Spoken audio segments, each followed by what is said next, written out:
Hello and welcome back to the Cupcake Jemma channel with me, Jemma, and my earrings, which people keep telling me look like party rings. But I'm okay with that because it's a party, I guess. I'm here at the Crumbs and Dolly shop in Soho to make one of our newest cookie flavors. Oh my God, I'm so excited about this because they are delicious. And when I woke up this morning, one of the things that got my daughter out of bed was the promise of a bit of this cookie later on tonight. It's another one of Nikki's amazing developments. So there's going to be loads more flavors in the shop coming soon. So please make sure you're checking out our menu because there's loads of really yummy stuff.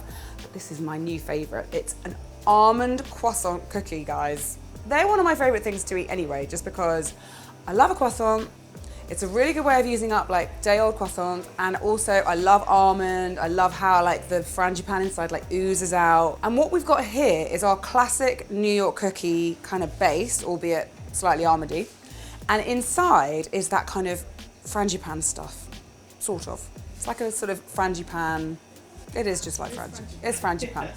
So it's got a really delicious almondy flavour, and then all around the outside you've got lovely little crunchy bits from some Feuilletine and some Flaked Almonds. It's going to be really delicious. So I'm going to start by making the filling because, of course, we always need to make sure that the filling is frozen. I have made some earlier for the speed, but I'll show you how it's done. So I've got in a bowl 165 grams of ground almonds, or almond meal, or almond flour if you like.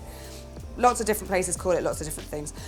I've also got 150 grams of caster sugar. I'm going to use one large egg. I'm going to crack it into the almonds so that it doesn't like do anything weird to the sugar. Sometimes the sugar can cook the yolk, which we don't want. And then I've got 35 grams of melted butter. I'm just going to pour that directly in. And then for a little bit of flavour, we've got some good quality vanilla extract and a ½ teaspoon of almond extract as well. And then we're just going to use a spatula, or you could use a whisk or even a wooden spoon, just to mix that all together until it's really well combined.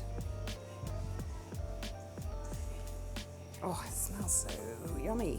Right, when you feel like you have stirred enough and it's all really nicely smooth and combined, then you need to get it frozen, and the best way to do that is to put it into a lined container. I'm just using this little Tupperware thing that Nikki has kindly lined with greaseproof paper, and I'm just going to pop it in and then just press it down into an even layer.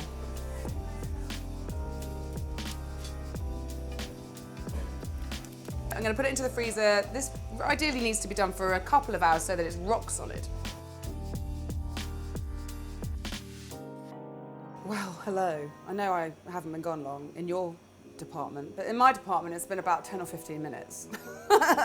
Anyway, it is cookie making time, and you know the drill, guys. It's best to do it with a stand mixer if you can. Oh, she's turned the light off again. We're going to start with our very cold cubed butter. It's super important that it's really cold, otherwise what will happen is your cookies will spread. So make sure it's nice and cold. 230 grams of that into the bowl, along with your sugars. So I've got 160 grams of both caster sugar and light, soft brown sugar. It's a mouthful. So pop that all in, and then let's get that mixing. Turn the light off again. This is very sensitive. Let's get that mixing on a sort of low-ish speed. And what you're looking for is for the butter to start breaking up into sort of bigger chunks. What you're definitely not looking for is for the butter and the sugar to start really combining. You really, at this point, only want the butter to start sort of breaking up and getting into sort of nuggets and flakes, if you like, and there still should be quite a distinguishing separation between the sugar and the butter. And now you can go in with your additions, and this is going to further chunk it up, for want of a more technical phrase. So we've got 300 grams buried under there somewhere. We've got 300 grams of white chocolate. We've got 100 grams of flaked almonds, and we've got 60 grams of this stuff. This is Feuilletine. And what that is it's basically crispy crepes. So it's like a really thin batter, which is baked and then broken up, and it stays really crispy. And so that's gonna give these cookies like a really nice little crunch, reminiscent of a croissant. Pop that in. And then we're gonna just mix that again on a low speed just to make it all go through the rest of the ingredients, but still you wanna keep it nuggety. Lovely, we've still got nice big chunks of butter, which is absolutely fine. I'm gonna drop that again and now put the dry ingredients in. So here we have 480 grams of plain flour. We've added to that 2 teaspoons of baking powder. We've also got a teaspoon of sea salt. And then just to amplify the almonds a little bit, we've got 20 grams of ground almonds here. And we're gonna mix that in the mixer on a slow speed, just until it becomes sort of sandy this time. So we've gone from nuggets to sand. There it goes. So the last ingredients are just 2 large eggs with a 1/4 teaspoon of almond extract, which I've just whisked together just to make it easier and so that this guy doesn't have to work too hard. We've got a sandy texture, if you want to see. So it's like sandy or breadcrumby, if you like, apart from obviously the chunks of additions. Everything smells delicious. Oh, right, let's get you going in. And again, we're just gonna combine that until it starts to come together. We don't wanna combine it too much. Looking good. Now, as if by magic, some scales have appeared, and also some frozen chunks of our frangipane, which we made earlier. So yeah, that's what happened there, Blue Peter style. And we've also got some feuilletine, and some ground almonds, equal amounts of both. Flaked almonds, thanks Nikki. And that's so we can roll our cookie balls into that to make it extra almondy and crispy and yummy. But the first thing we need to do, as usual, is dump all our cookie dough out onto the counter. Ooh, have some cookie dough, everyone. Oh, look at that. As with all other Crumbs and Doilies cookies, we like to weigh our cookie balls to 125 grams, but of course they're gonna be even heftier because they're gonna have this inside. These are 20 grams, so this is quite a cookie. Wearing gloves if you like, not if you don't. Gather some up, use your electric scales because I know you've all got them by now. It's close, it was close. I mean, it's not that close. No, it's exact. 125 grams, and then you're gonna roughly gather it together, and then without sort of smushing it too much because you don't wanna smooth out the surface of the ball, gather it in your hand, make an impression big enough to contain your gigantic cube of frangipane, pop that in, give it a little squish, and then just gently gather it all up so that it completely covers that little nug. And then you don't want to roll it, you don't want to smooth it out, just a good little clunk. And then of course we need to roll this. Might need a little bit of pressing to get it all stuck on. Just get it in there. It won't get completely covered, but it'll give a little soupçon, if you like. And then pop that into a container, ready to go in the freezer. Get all your dough balled up and filled with that good stuff.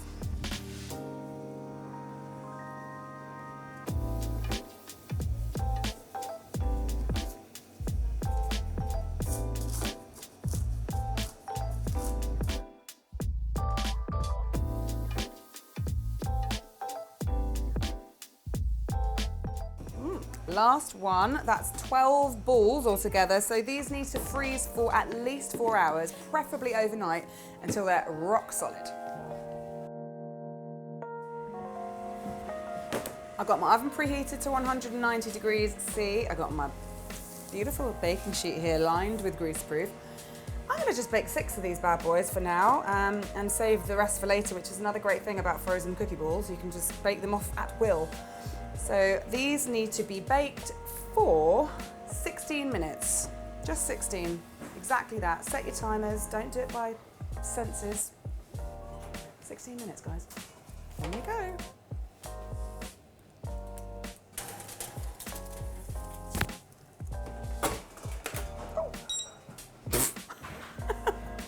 Done it again. Oh, smells good in here. It smells roasty, toasty and almondy and just delicious. And this cookie, I mean, first of all, we should say it's got some heft to it.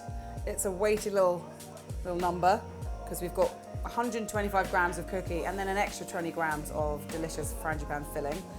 And it just smells so yummy. And I can feel, I mean, this is ever so slightly warm still, but It's really crispy on the outside because you've got all that feuilletine and the flaked almonds. So this is going to be a tasty bite. Let's open it up.